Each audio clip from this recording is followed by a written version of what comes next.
আজি ভাৰতৰ পুণ্য আত্মা মহাত্মা গান্ধী দেৱৰ মৃত্যু দিৱসক সৰ্বভাৰতীয় স্তৰত স্বাস্থ্য বিভাগ তথা ৰাজ্যিক কুষ্ঠৰোগ কোষৰ দ্বাৰা প্ৰতি বছৰে কুষ্ঠ নিবাৰণী দিৱস হিচাপে উদযাপন কৰি অহা হৈছে।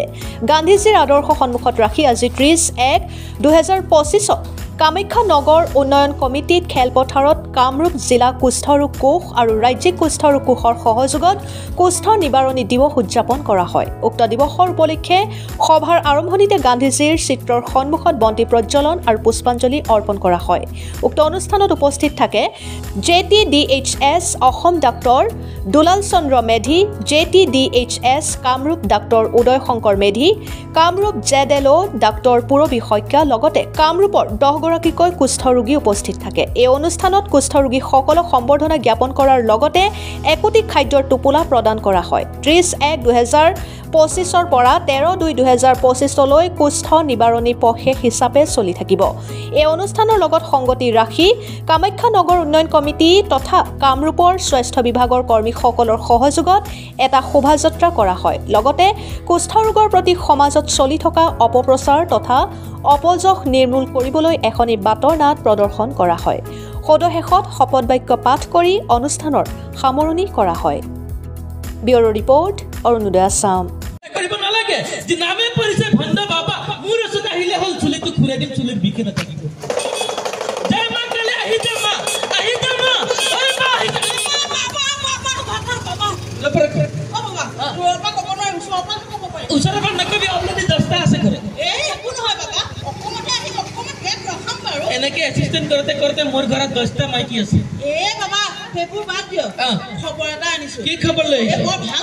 ভাল খবৰ আনিছো।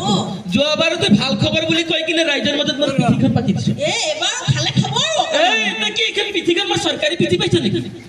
চৰকাৰী পিঠি নহয় মানে এইবাৰ তোক বজাব দিম চালা গোটেইটো চিলিণ্ডাৰ চালা ফাটি যাম তেতিয়া গম পাই যাবে বাবা কথাটো ক'ব আহিছে তোৰ নাম বুঢ়া কৰিলে চিলিণ্ডাৰৰ নিচিনা হৈ গ'লে বুঢ়া পৰা কওঁ না মই ওচৰৰ পৰাহে কম কি খবৰ লৈ আহিছে? সিহঁতৰ ঘৰ একে অৱস্থাই নাই মানে ল'ৰা ছোৱালী এটা আৰু মানুহজনী নাজানো বেমাৰ হৈছে ভালকে খবৰটো লৈ আহিছ মই ভালকৈ খবৰ লৈ আহিছো। এবাৰ যদি মই কওঁ আকৌ মোক মিছা কথা বুলি কৈ কিনে নামাৰে তুমি সঁচা কথা মাইকীটো লৈ আহিছ কথাটো হ'ল কি আগতে কৈ লওঁ মই কিবা বোলে ল'ৰা ছোৱালী কেইটা গাত কিবা গুটি গুটি মানুহজনী বোলে হাত এনেকে চপাব নোৱাৰে চকু বোলে মুদিলে কষ্ট পায় আচ্ছা ঠিক আছে মই ভাল কৰি দিম চিন্তা কৰিব নালাগে যে নামে পৰিছে ভণ্ড বাবা গম পাইছো তুমি ক'ব নালাগে তোমালোকৰ ল'ৰা ছোৱালী বহুত আছে ভালেকেইটা ল'ৰা ছোৱালী গাত গুটি গুটি উঠিছে চকুটো জাপাব নোৱাৰে মানে একেবাৰে বহুত কষ্ট হয় হাতটো এনেকে মাৰিব নোৱাৰে নেকি? মই জানো বাবা সৰ্বজন আছে চব কথাই জানে খালি কেইটামান বস্তু দিলে হ'ল মই এলা চিন্তা কৰিব নালাগে তোমাৰ ঘৰত ওপৰে বহা লৈছো তোমালোকে বহুত পাপ কাম কৰিছা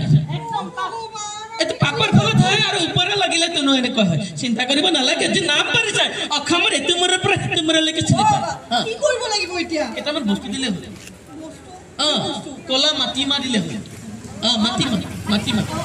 আৰু কলা বস্ত্ৰ দিব লাগিব কাপোৰ আৰু কলা দুঠেঙীয়া জন্তু দুঠেঙীয়া চৰাই দিলে হ'ল 4 ঠেঙীয়া কলা জন্তু দিব লাগিব দিব নোৱাৰা তেতিয়াহ'লে যেনেকে মৰি আছে তেনেকে মৰি হাতত নধৰিবি কিবা কিবি লাগি যায় অলৰেডি 10টা আছে ইমান ধুনীয়া মাইকী দেখাবলৈ নাই কৰি দিম চিন্তা কৰিব নালাগে মই হাতটো চাই দিম হাতটো চাই দিছোঁ হাতটো দেখাইছোঁ আয়ো কিমান কোমল লাগছে পাই গ'লো আপোনাৰ একটা ঘৰ আছে না ঘৰৰ ভিতৰত পাকঘৰ এটা আছে পাকঘৰৰ ভিতৰত বাচন বৰ্তন হাতত দেখি চব আছে না তোমাৰ মুখৰ দিকে চাই কৈ দিছো তোমাৰ ঘৰৰ পিছফালে একটা দমকল আছে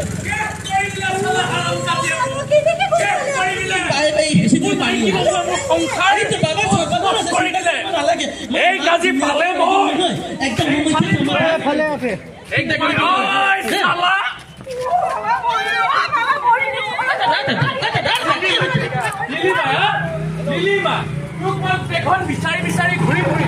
আপোনালোকে চাব দেই ৰাতিপুৱা উঠি মই মানুহটো কামলৈ গ'লো তই কামৰ পৰা আহি বোলো ঘৰত কিবা সেই কবি ভাজি অকণমান আলু ভাজি অকণমান ভাত কেইটামান খাওঁ কৰিলো